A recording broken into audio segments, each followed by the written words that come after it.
இதுவரை எந்த கட்சியையும் நேரடியாக ஆதரிக்காத முன்னாள் IAS அதிகாரி சகாயம் அவர்கள் தற்போது ஊழல் லஞ்சத்தை ஒழிக்க ஒரே வழி நாம் தமிழர் கட்சிதான் என நேரடியாக தன் ஆதரவை பதிவு செய்து உள்ளார்.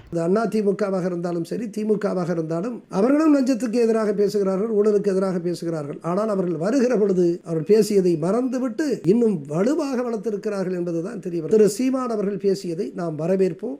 நாம் தமிழர் கட்சி அது வளர்ந்து வரக்கூடிய ஒரு கட்சி. முன்னாள் IAS அதிகாரி சகாயம் அவர்கள் நேர்மையும் வெளிப்படை தன்மையையும் கொண்ட நிர்வாகத்தின் அடையாளமாக மக்களிடம் உயர்ந்த மதிப்பை பெற்றவர். தனது பணிக்காலத்தில் ஊழலை எதிர்த்து திடமான நடவடிக்கைகள் எடுத்தவர் என்ற பெயரை உறுதியாக நிலைநிறுத்தினார். தமிழ் தேசிய சிந்தனையுடன் செயல்படும் நாம் தமிழர் கட்சி குறித்து அவர் கூறும் கருத்துக்கள் கவனத்தை ஈர்த்து உள்ளன. இனப்படுகொலை போன்ற வரலாற்று வேதனைகளை மறக்க முடியாது என்றும் அது தமிழர் உணர்வின் முக்கிய பகுதியாக இருக்க வேண்டும் என்றும் வலியுறுத்துகிறார். அதே நேரத்தில் சீமான் தலைமையில் அந்த கட்சி முன்னெடுத்து வரும் கொள்கைகள் மற்றும் தமிழ் தேசிய அடையாள அரசியலுக்கு தனது ஆதரவை வெளிப்படுத்தும் வகையில் அவரது கருத்துக்கள் பார்க்கப்படுகின்றன. நேர்மை, பொறுப்புணர்வு மற்றும் தமிழர் உரிமைகள் ஆகியவற்றை மையமாக கொண்ட அரசியல் வளர வேண்டும் என்ற அவரது நிலைப்பாடு மாற்றத்தை எதிர்பார்க்கும் மக்களிடம் ஒரு புதிய நம்பிக்கையை உருவாக்குகிறது.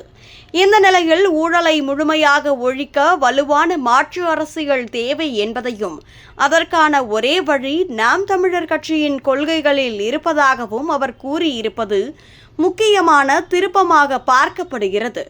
குறிப்பாக சீமான் அவர்கள் வேடசந்தூரில் பேசிய உரை இந்த ஆதரவிற்கு முக்கிய காரணமாக உள்ளது.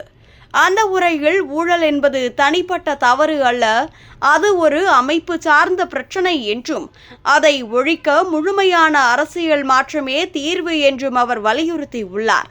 அதிகாரத்தில் இருப்பவர்கள் மக்களுக்கு சேவை செய்ய வேண்டும் என்று அரசியல் பொதுநலனுக்காக இருக்க வேண்டும் என்றும் சகாயம் அவர்கள் கூறிய கருத்துக்கள் அவரது நிர்வாக நேர்மையை சுட்டிக்காட்டுகிறது.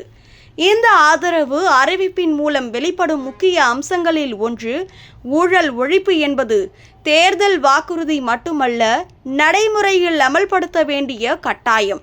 இரண்டாவது, அரசியல் மாற்றம் மக்கள் விழிப்புணர்வுடன் தொடங்க வேண்டும்.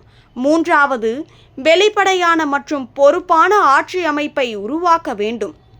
மொத்தத்தில் சகாயம் IAS அவர்களின் இந்த நிலைப்பாடு நாம் தமிழர் கட்சியின் ஊழல் ஒழிப்பு கோட்பாட்டிற்கு வலுவான ஆதரவாக அமைந்து உள்ளதுடன் தமிழக அரசியலில் புதிய விவாதத்தையும் எதிர்பார்ப்பையும் உருவாக்கியுள்ளது.